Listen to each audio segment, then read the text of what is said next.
O fazendeiro Arlindo Gabriel teve um desses contatos imediatos na Serra do Alegre, no município de Baipendi, no sul de Minas.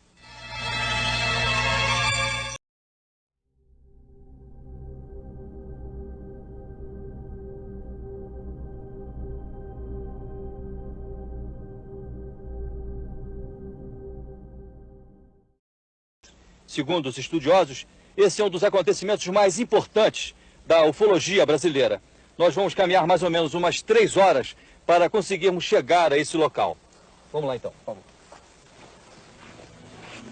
Nós fizemos essa caminhada em companhia do ufólogo Ubirajara Franco Rodrigues, que acompanha esse caso desde o início. Percorremos a mesma trilha que Arlindo utilizou com 2 outros companheiros no dia que ele disse ter observado os estranhos no alto do morro. Foi aqui, depois de caminhar quase durante 2 horas, que o senhor Arlindo se separou dos outros 2 companheiros com os quais veio caçar no alto da serra. Cada um seguiu por um caminho. O que foi que aconteceu com o senhor quando o senhor ficou sozinho? Quando eu fiquei sozinho, eu entrei num mato grosso e saí numa roda de campo. Então lá eu vi um relâmpago quando desceu atrás de um espigão de campo. Então eu fui lá para ver o que tinha nesse lugar. E o que o senhor viu? Aí eu vi um aparelho em forma de poste dessa largura. Tinham 2 bracinhos dos 2 lados e em cima também tinha uma bola grande. E essa bola estava acendendo vermelho e branco sem parar. Depois, o fazendeiro nos levou até o local onde ele disse ter visto e fotografado os objetos que pousaram a pouco mais de 200 metros de onde ele estava. Quando eu disse mais para baixo um pouquinho, desceu outro. Desceu um aparelho feito uma piorrinha, desceu assim no chão, na ponta dessa parede tinha feito uma espada. Desceu e fincou no chão e parou.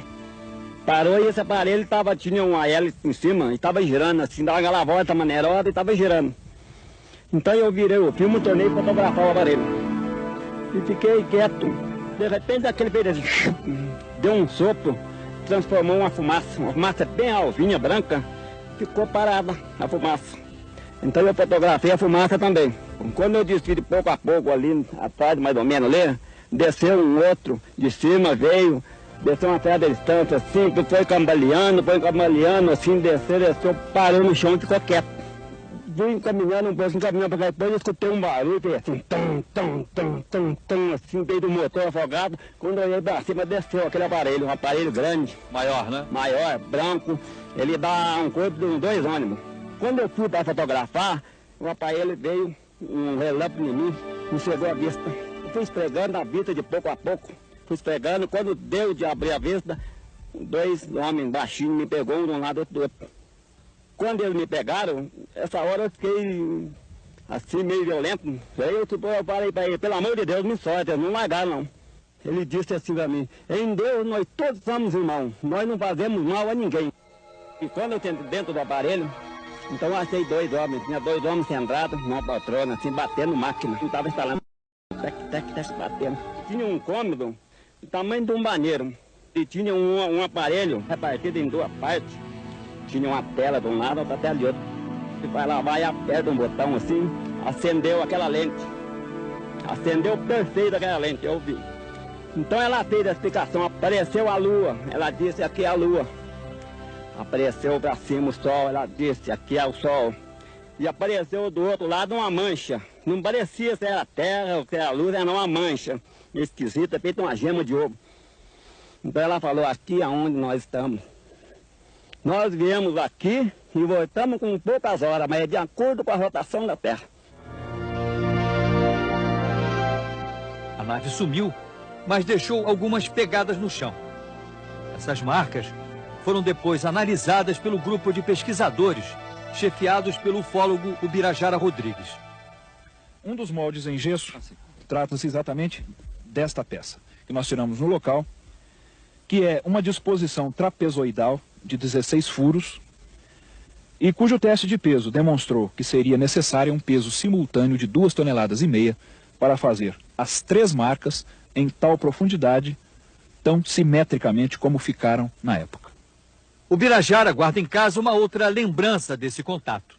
A máquina fotográfica que o fazendeiro usou para documentar o aparecimento dos objetos. Segundo ele, o mecanismo interno da máquina foi carbonizado pelo calor provocado pelo excesso de luz gerado pelo avistamento. Outra lembrança desse contato foi a sacola de pano do fazendeiro que teria sido levada cheia de mantimentos pelos extraterrestres. A sacola foi depois devolvida vazia, com caracteres não identificados estampados no pano. Vocês conseguiram traduzir ou tem-se uma ideia do significado dessas inscrições que apareceram impressas nesse embornal? Em termos de tradução, nós não temos nada. Mas o que há é que existe uma certa relação desses caracteres com caracteres hebraicos arcaicos. Mas tradução ainda não conseguimos. Existe alguma semelhança? Existe uma semelhança dos caracteres até com alguns trechos dos pergaminhos de Qumran, dos pergaminhos de Mar Morto.